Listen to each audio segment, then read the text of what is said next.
ते दोन्ही कॉलचे रेकॉर्ड मी कालच रात्री माझ्या एका मित्राकडे ते परत पाठवले, कारण ते फेसबुकला टाकण्यासाठी जे करावं लागतं ते मला माहीत नव्हतं ती टेक्नॉलॉजी काय आहे ते, म्हणून एका मित्रानं मला ते परत दोन्ही कॉल एकत्र जोडून दिले आणि मग मी ते फेसबुकला टाकले. तिसऱ्या वेळेला सुद्धा कॉल आलेला होता, तो मी उचलला नाही, कारण ज्या पद्धतीनं ते स्वतःचे संस्कार दाखवत होते शिवाजी महाराजांच्या बद्दल.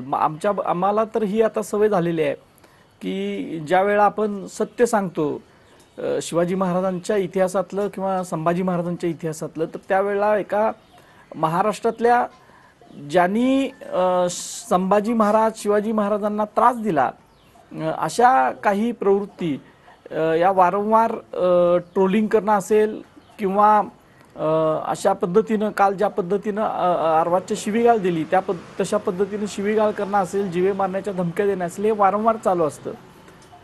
पण हे सगळं झाल्यानंतर त्या ज्याचा कॉल आलेला त्याचा आपल्याला व्हॉट्सअपला तर नाव येतेच, माहिती आहे, त्याच्या प्रोफाईलला सुद्धा असतं. नंतर ट्रू कॉलरला आम्ही चेक केल्यानंतर असं लक्षात आलं की ही व्यक्ती नागपूरमधली आहे आणि त्यांचं तुम्ही प्रोफाईल बघितल्यानंतर असं लक्षात येतं की ते आत्ता सत्ताधारी पक्षातल्या सर्वोच्च नेत्यांच्या अत्यंत जवळचे आहेत असं त्यांच्या प्रोफाईलवरून लक्षात येतं. आणि खरं तर मला काय शिवीगाळ केली किंवा मला धमक्या दिल्या ज्या घाणेरड्या पद्धतीनं, परशुरामाचा परशु वगैरे असं काय काय, पण ते सोडून छत्रपती शिवाजी महाराज आणि छत्रपती संभाजी महाराज यांच्याबद्दल ज्या वाईट भावना या प्रवृत्तीच्या मनात आहेत, त्या या माध्यमातून, या कोरटकरच्या माध्यमातून समाजासमोर आलेल्या आहेत. आणि याच्यावर हा फक्त माझ्या एका विषय नाही आहे, कारण मी असल्या ह्याला पोकळ धमक्यांना भीत नाही. शाहूभूमीतला शाहू महाराजांच्या विचारांचा पठ्ठा आहे मी.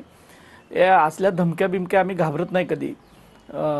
पण ज्या पद्धतीनं शिवरायांचा संभाजी महाराजांचा अपमान यांनी केलाय त्याच्यावर मात्र शासनानं कारवाई केली पाहिजे.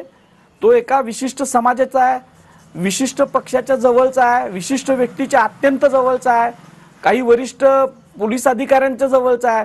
म्हणून त्याच्याबद्दल जर एक वेगळी भूमिका शासन घेणार असेल तर मात्र हा महाराष्ट्र शिवरायांचा राहिलेला नाही, हा महाराष्ट्र दुसऱ्या बाजीराव पेशवाईचा झालेला आहे असं म्हणावं लागतं. एकूण संभाषणामध्ये शिवाजी महाराज पळून गेले, देशपांडे नसते तर शिवाजी महाराज वाचले नसते असा एक उल्लेख आहे. काय सांगू शकाल तुमच्या?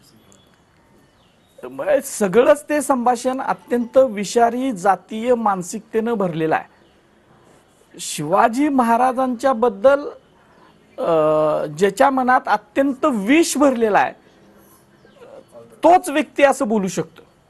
शिवाजी महाराजांच्या समकालीन ते शत्रू जे होते त्यांनी सुद्धा कधीही अशी विधानं केलेली नाहीत. अशी विधानं या महाभागानं केलेली आहेत आणि ती नुसती निषेधार्ह नाही आहेत. तर बघताय आपण की महाराष्ट्रात